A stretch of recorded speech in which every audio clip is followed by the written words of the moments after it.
Next up, we're joined by Paudraic Neary, who's a local historian and former tool designer. Is that right? You still be designing the tools now, or is that's correct? That's correct. Still doing it. Well, I don't do it anymore, but that's what I spent my life at. That was the career. And tell us a bit more about yourself and that illustrious career. Well, it's interesting how people plan careers, and it's interesting how other people fall into them, totally accidentally. When I finished in secondary school, 1962, I was looking for a temporary summer job. So just at random, I tried this place. It looked like an office. Okay, so, just walked up to the building like? Or did you know what you wanted to do or what it was doing? Not a clue. I had a clue what tool making was at the time. Okay. As most people don't have a clue what tool making is yet. Yeah, true. But just to put it in context, tool making is the section of industry that designs and manufactures the equipment that makes everything else that we have. Okay. So it's not hammers and screwdrivers only, so it's much more than that. So that's what I thought when I came in, hammers, chisels, tool makers, or that's what they do. But I took it as a temporary job, got in thrall by it and stayed with it for the rest of my life. Rest of your life. So this particular building here where we are was on the big development of tooling age in the 1969, 68, 69. And this was the new drawing office. And I was in charge of design at that stage. And was the first tenant, if that's the word to put, in this particular building. So that's why the building has a special, I have a special regard for it. Yeah. So when I started to design for tool making, we didn't have such luxuries as a calculator. Okay. I mean, we did all calculations longhand. Oof. And with trigonometry and logarithms. So I remember the first calculator coming in, one that could add, subtract, multiply and divide, and it went round on a trolley. It was big. So big? Wow. So towards the end of 69, there were some changes in tooling gauge, and I moved to actually another company in Sligo called Hanson's, one of the first American companies to actually establish here. Okay. They made weighing scales. And I started there as a designer of weighing scales and purchaser of the equipment to make them. And then, again, by a slight accident, I became manager of it. I managed it for 8 years. At that stage, I began to become aware of a new development in tool making and design and all that type of thing, which was the computer. It was making some changes. I remember seeing the first version at an exhibition in Earl's Court in London. About 1981, and I got hooked on it. I thought, this is the future. And at that stage, myself and another guy set up our own company in Sligo, Techno Design Limited, which was a design company for all the budding industries around the place. Okay. So we big especially, set my heart on getting a computer system in, which we did. Now, with the computer system we got in 1983 was of its day. It was not very small, I imagine. Art. It was as big as a telephone box. Wow. Telephone kiosk. Telephone kiosk. It had 2 megabytes of RAM and 16 megabytes of memory. That's about what you'd expect in your toothbrush. But it cost the princely figure of £247,000 in 1983. Wow. So we got it in and we found it was disastrous because there was no software. Computer without software is of very little help. So there was none available anywhere. So we decided we'd try and write some of our own. And over the next 17 years, we actually had a wonderful adventure. We wrote extraordinary software. Wow. We would compare ourselves with Steve Jobs and what Apple were doing and that type of thing.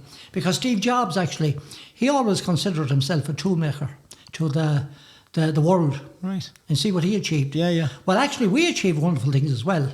The only problem was we didn't have the finance to keep them going. That he had. But you obviously had a lot of finance to get that computer. That was amazing amount of money for the first time. It was a lot of talk. We convinced a lot of people to invest in us. Which they all regretted greatly afterwards, not seeing the potential. But even then I saw the potential for computerisation.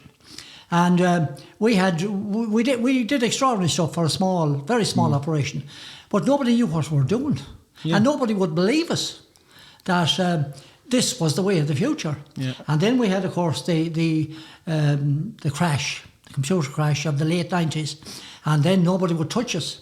So we had to pack it up about 2000. And I remember our problem was that not with the software, but the hardware to run three-dimensional solids, that type of software, which is, I mean, on every cheapest telephone now or mobile phone now, but that time it was unheard of. I remember the first time I saw the film Toy Story, which I think was the first Disney film to be done on computerization. All right, okay. I said, at last, that's the type of hardware we needed. Unfortunately, that was about 2005, Right, 2006. okay, yeah. And we Just a were bit. history at the time. Okay, so you think you could have maybe advanced it if the timing had been right? Oh, yeah. It's I amazing. mean, I see software available now.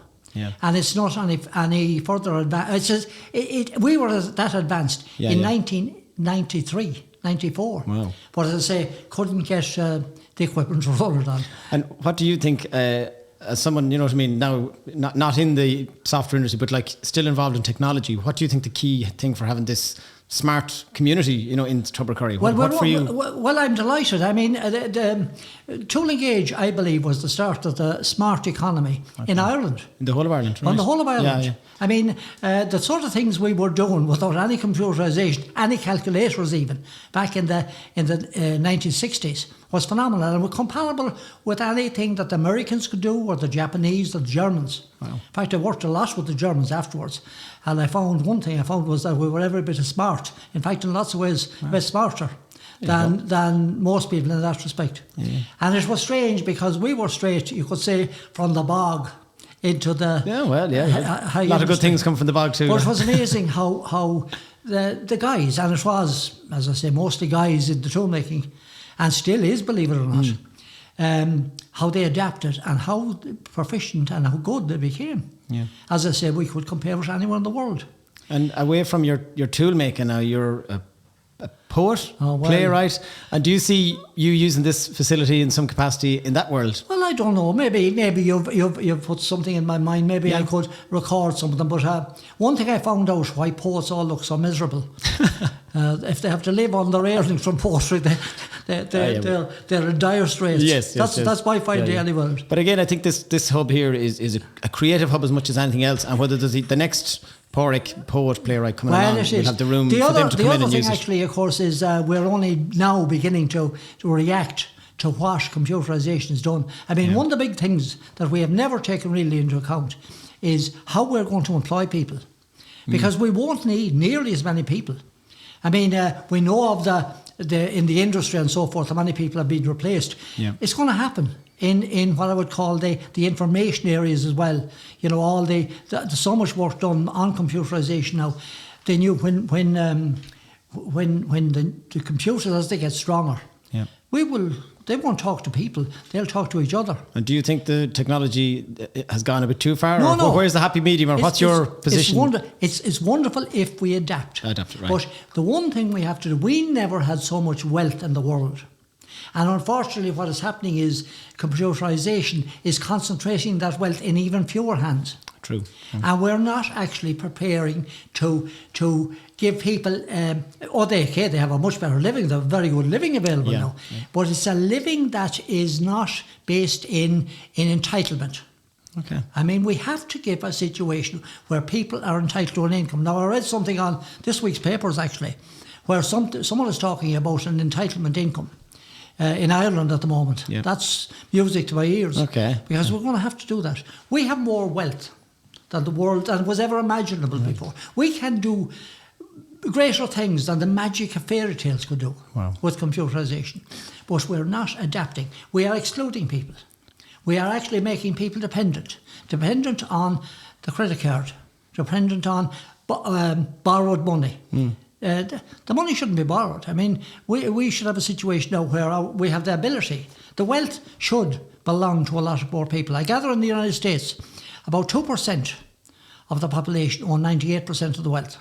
Oh, well, believe it. Now, well, hopefully smart communities and smart hubs like this can get the next generation of Tubbercurry Exactly. people into the thing. And Paudraic, I'd love, do you know what we should do? The first thing we should do is the first podcast we do here, the full hour long, because I'd say you have many great stories, and I was researching it this morning, and I got a great article about you. If anyone wants to find out more, Paudraic Neary, look it up on Google. Lovely chatting to you.